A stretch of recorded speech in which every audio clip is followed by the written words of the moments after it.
இயேசுவில் பிரியமானவர்களே, தவக்கால அருள் நிகழ்வுகள் மனமாற நல்ல ஒரு தீர்மானம். இன்றைய நாளினுடைய மைய சிந்தனையாக பிறருக்கு செய்வதே நமக்கு கிடைக்கும் என்ற ஒரு மைய சிந்தனையில் சிந்திக்க நாம் அனைவருமே அழைக்கப்படுகின்றோம். பிரியமானவர்களே, ஒரு அழகான தோட்டம் இருந்தது. அந்த தோட்டம் முழுவதும் மலர்கள் இருந்தது. அந்த மலர்வனத்தில் விளையாடுவதற்காக குழந்தைகள் வருவதுண்டு. எப்பொழுதுமே அவர்கள் விளையாடுவார்கள், விளையாடிக்கொண்டே இருப்பார்கள். ஏனென்றால் சுற்றிலும் மலர்கள். ஒவ்வொரு பூவாய் அவர்கள் செல்வார்கள். சில பூவை கரங்களால் பறிப்பார்கள், சிலர் பூவை தொடுவார்கள். இது போன்ற விளையாட்டுகள் மிக அதிகமாக அந்த மலர்வனத்தில் இருந்தது. ஆனால் அந்த தோட்டத்துக்குரிய ஒரு மனிதன் இருந்தான். மிக பலசாலியாக இருந்தான். சற்று மூர்க்கத்தனமாகவே அவன் இருந்தான். அவன் வருகின்ற பொழுதெல்லாம் இந்த பிள்ளைகள் அலறி அடித்து ஓடிவிடுவார்கள். இவ்வாறாக பல நாட்கள் இருந்தது. ஆனால் ஒருபோதும் பூக்கள் குறையாத மலர்வனமாகத்தான் அந்த வனமானது இருந்தது. எப்பொழுதெல்லாம் அந்த மனிதர் வருகின்றாரோ அப்பொழுதெல்லாம் குழந்தைகள் ஓடிவிடுவார்கள்.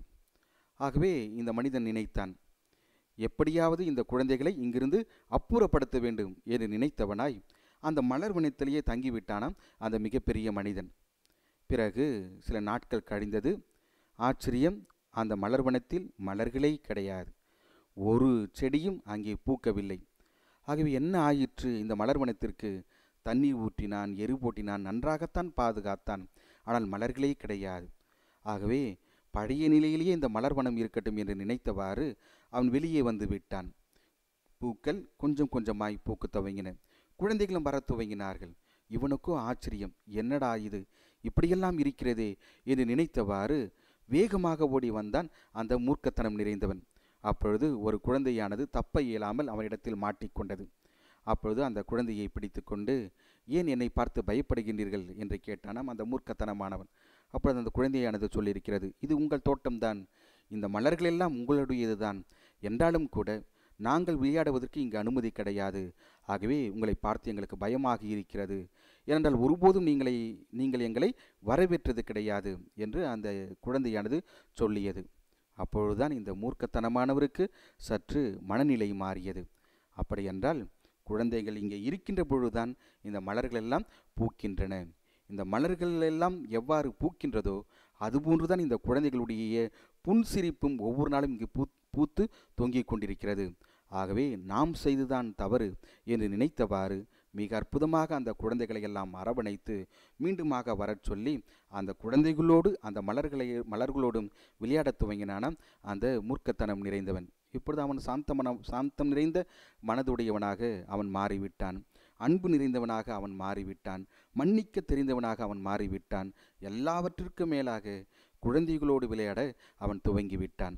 இவ்வாறாக நாம் என்ன செயல் செய்கிறோமோ அந்த செயல்தான் மீண்டுமாக நமக்கு கிடைக்கும். ஒருவேளை நாம் தீமை செய்தால் நிச்சயமாக நமக்கு தீமைதான் கிடைக்கும். சிலப்பதிகாரத்தில் நாம் பார்க்கின்றோமே, ஊழ்வினை உறுத்து வந்து ஊத்தும் என்பது போல நாம் தீமை செய்தால் நிச்சயமாக தீமைதான் வரும். ஆகவேதான் இயேசு இன்றைய நாளில் நமக்கு மிக அற்புதமாக சொல்லிக் கொடுக்கின்றார். தந்தை கடவுள் இரக்கமுள்ளவராயிருப்பது போல நீங்களும் இரக்கமுள்ளவராயிருங்கள். தந்தை கடவுள் அன்பு செய்வது போல நீங்களும் அன்பு செய்யுங்கள். தந்தை கடவுள் தூய்மை உள்ளவராயிருப்பது போல நீங்களும் தூய்மை உள்ளவர்களாயிருங்கள் என்று இயேசு நமக்கு கற்றுத்தருவதை நாம் காண்கின்றோம். இவ்வாறாக நாம் எவ்வாறோ அதுபோன்றுதான் பிறரும் இருப்பார்கள் என்பதுதான் இந்த நாளுக்குரிய சிந்தனையாக இருக்கிறது. நீங்கள் எந்த அளவையால் அளக்கின்றீர்களோ அதே அளவையால் அளக்கப்படும் என்று இயேசு நமக்கு மிக அழுத்தமாக சொல்லவும் செய்கின்றார்.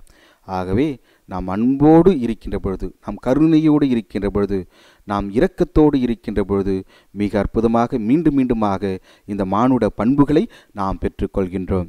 எவ்வாறு குழந்தைகளை வரவேற்று ஒரு ஆனந்த கூத்தாடுகின்றானோ அதுபோன்று இன்றைய நற்செய்தியினுடைய இறுதி வாக்கியமாக அமைவது, நீங்கள் எந்த அளவையால் அளக்கின்றீர்களோ அதே அளவையால் உங்களுக்கும் அளக்கப்படும் என்பதுதான். ஆகவே நாம் அன்பாக இருக்கின்ற பொழுது கடவுளும் அன்பாக இருக்கின்றார். நாம் கருணையோடு இருக்கின்ற பொழுது நம்மீதும் ஆண்டவர் கருணை கொள்கின்றார். நாம் இரக்கத்தோடு இருக்கின்ற பொழுது ஆண்டவர் இயேசுவும் நம்மீது இரக்கப்படுகின்றார். ஏதோ கடவுள் மட்டுமல்ல, மாறாக நாம் சுற்றி வாழும் மனிதர்களும் இதே போன்றுதான் நம்மை நோக்கியும் அவர் வரக்கூடியதை நாம் காண்கின்றோம். ஆகவே எவ்வாறு அந்த மிகப்பெரியவர் சற்று மூர்க்கத்தனமானவர் எவ்வாறு மனம் மாறினாரோ அதுபோன்ற ஒரு மனநிலை வருகின்ற பொழுது மிக அற்புதமாக ஏழைகள், எளியவர்கள், நலிந்தவர்கள், நசுங்கியவர்கள், குழந்தை மனம் கொண்டோர் அனைவரோடு பழகுவதற்கான வாய்ப்பும் வசதியையும் நாம் பெறுகின்றோம். ஆகவே புன்முறுவலோடு இந்த உலகத்தை சந்திப்போம். மீண்டுமாக இந்த சிரிப்புக்களை எல்லாம் பரிசுகளாக நாம் சம்பாதித்திருப்போம். ஜெபம். தாயும் தந்தையுமான இறைவா, என்றாவது எவருக்காவது நான் கொடுத்து விட்டால் அவை எல்லாவற்றையும் நான் இழக்கிறேன் என்ற ஒரு மனநிலையில் இல்லாமல், மாறாக நான் தருகின்ற பொழுதே அனைத்தையும் பெறுகின்றேன் என்ற ஒரு மனநிலையோடு நான் வாழ எனக்கு சக்தியையும் ஆற்றலையும் தாரும். ஆமீன்.